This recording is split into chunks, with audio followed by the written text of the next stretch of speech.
Alors, bonjour tout le monde.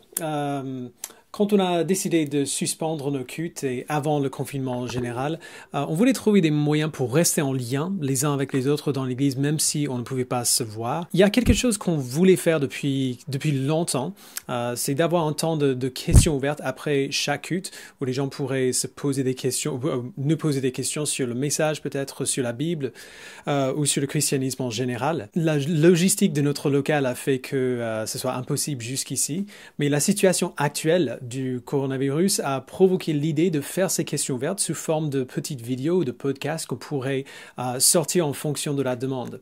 Donc du coup, la première question qu'on a reçue se porte sur un passage du livre de l'Apocalypse, chapitre 7. Je vais lire le texte d'abord et après je vais lire la question. Après cela, je vis 4 anges debout aux 4 coins de la terre. Ils retenaient les 4 vents de la terre afin qu'il ne souffle pas de vent, ni sur la terre, ni sur la mer, ni sur aucun arbre. Et je vis un autre ange qui montait du côté du soleil levant, et qui tenait le sceau du Dieu vivant. Il cria d'une voix forte aux 4 anges qui avaient reçu le pouvoir de faire du mal à la terre et à la mer. Ne faites pas de mal à la terre, ni à la mer, ni aux arbres, avant que nous ayons marqué d'une empreinte le front des serviteurs de notre Dieu. Verset 4. Puis j'entendis le nombre de ceux qui avaient été marqués de cette empreinte. Ils étaient 144 000 de toutes les tribus d'Israël.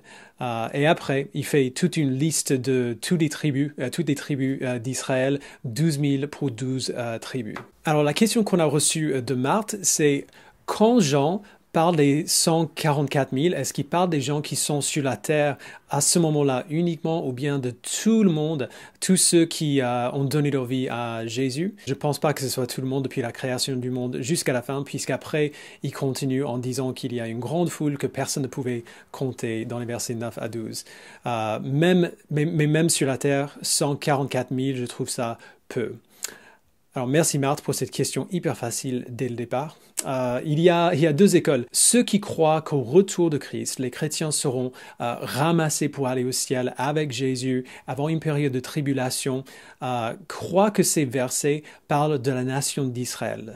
144 000 serait soit un nombre symbolique ou actuel des Juifs qui viendraient à la foi en Christ.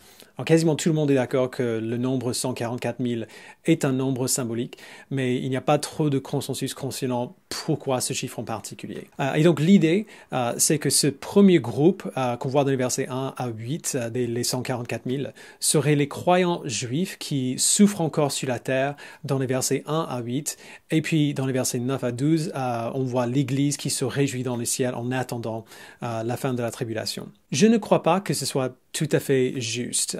Une approche qui, à mon avis, prend mieux en compte tout l'enseignement de la Bible à ce sujet, par exemple ce qu'on voit dans la lettre de Paul aux Romains, comprend que les visions du 144 000 et de la multitude de toutes les nations qui suivent seraient des visions complémentaires de l'histoire passée, présente et future de l'Église. Et je pense ainsi à cause de la manière dont ces visions se manifestent dans ce livre. Dans le chapitre 5, Jean entend un nom qui vient de l'Ancien Testament, le lion de Juda, et puis il voit l'accomplissement du Nouveau Testament, l'agneau immolé. La même chose ici. Il entend les noms des fils scellés d'Israël, les tribus d'Israël, et puis il voit l'accomplissement nouveau-testamentaire qu'on lit dans les versets 9 à 12. Et donc, tu avais absolument raison de le souligner.